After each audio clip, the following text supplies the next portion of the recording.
Hi.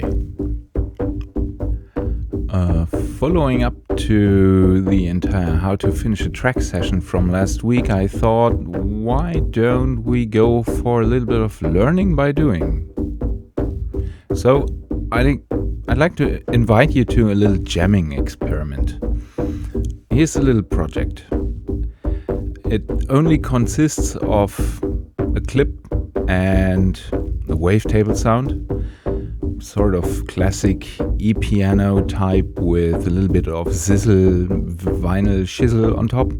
And I like you to take this and jam it into a minimalistic dub techno track on your own.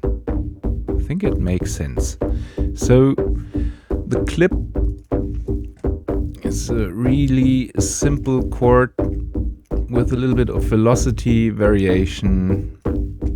The sound is set just this basic E-piano type thing and some noise, a little bit of processing to give it a color, and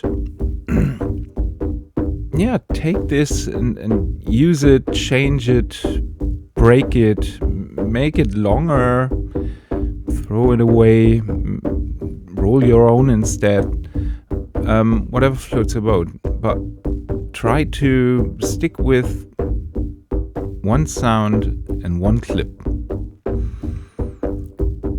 And you could, for example,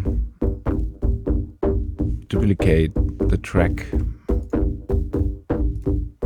to use the audio on a second track at the beat repeat and try if you find something interesting that, or run it through an array of delays and reverbs, something completely different maybe, or all together.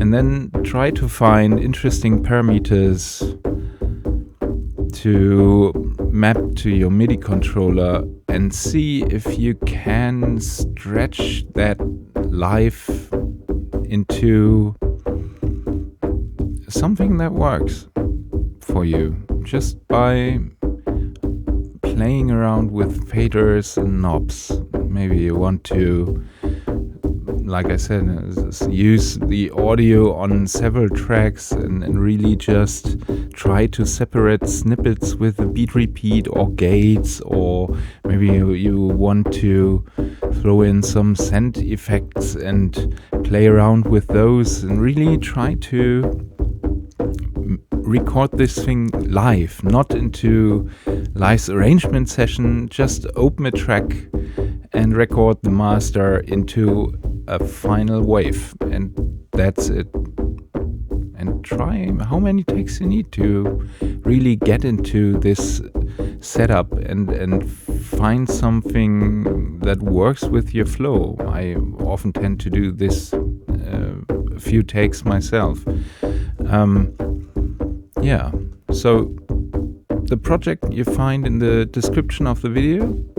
I'll also include a sample if you don't have wavetable, that you can start with that and take it apart. And if you really don't know where to start, I think that having Live's filter delay on a send is a very good way to instantly add some rhythmic interest.